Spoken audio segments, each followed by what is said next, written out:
For most of our marriage, nothing about my wife ever felt mysterious. Elena was the kind of person who left her phone anywhere on the kitchen counter, the couch, sometimes even in the car. Her life was open in the casual way long relationships often become. Not because we checked each other's messages or demanded access, just because there had never been a reason not to trust. Then, slowly, something changed. At first, it was small enough to ignore. Her phone started following her. Everywhere, bathroom, balcony, even short trips to the mailbox. When notifications appeared, she turned the screen away slightly before reading them. I noticed it, of course. But I told myself the same things people always tell themselves when doubt first appears. Everyone deserves privacy. Maybe work had become stressful. Maybe I was imagining things. The explanations worked for a while. Then the perfume appeared.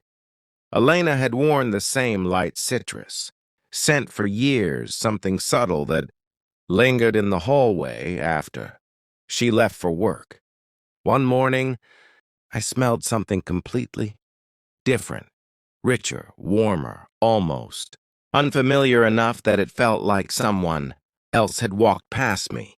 "You smell different," I said casually while we drank coffee. "A coworker gave it to me," she replied. She didn't elaborate, and I didn't ask. That was the strange part about the whole thing. Neither of us started arguments. Instead, we started avoiding the places where arguments usually begin. Conversation shortened. When I asked how her day went, she answered in summaries instead of stories. Busy. Normal. Nothing interesting. It was the kind of distance that grows quietly between two people who once talked about everything. I started noticing other things too. Late-night messages she answered in another room. Phone calls that ended quickly when I entered the hallway. A habit of turning her screen face down on the table. None of it was proof of anything. But patterns have a way of settling into your mind. One evening, she suggested we go out for dinner. The invitation caught me off guard. We hadn't gone out alone in months. Life had become routine. Takeout, television, separate corners of the couch.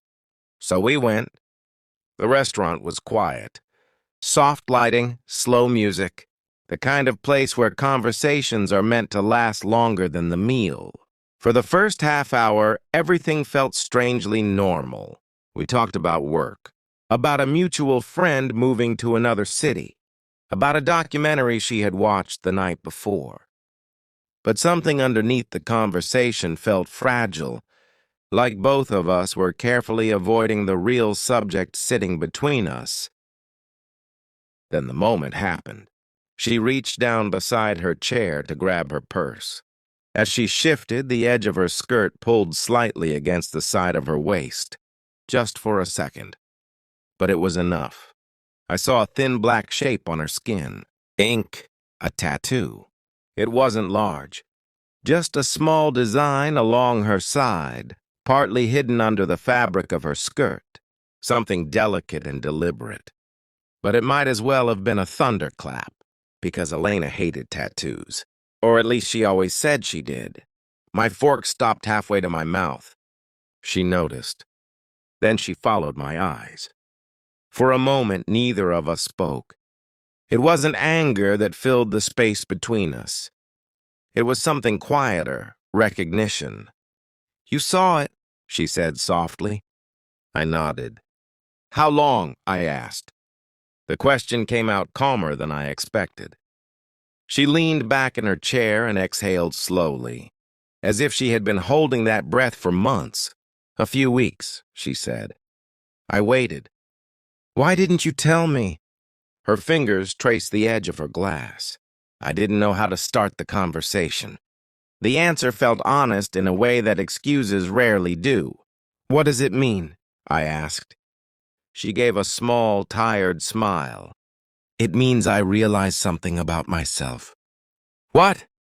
"That somewhere along the way I stopped feeling like my life belonged to me." The words hung there. "This wasn't about hiding from you," she continued quietly. "At least, not at first." "Then what was it about?" She thought for a long moment before answering. "Doing something that was completely my decision. Not rebellion, not betrayal. Just independence. But the secrecy around it still mattered. Because the real problem wasn't the tattoo. It was the months of silence that had built around it. I didn't think it would turn into this distance between us," she admitted. I believed her. That's the uncomfortable truth about marriages sometimes. Problems don't always start with betrayal. Sometimes they begin with two people quietly drifting, away from the conversations they used to have. Dinner ended slowly after that. We didn't fight. We didn't resolve anything either. Outside the restaurant, we stood beside the car while the night air settled around us.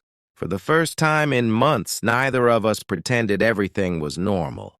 And oddly, that honesty felt like progress, even if it came too late to guarantee anything.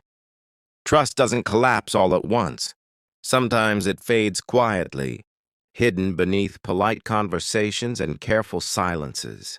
Until one small moment, a glimpse of ink beneath, a restaurant light reveals just how far apart two people have already drifted.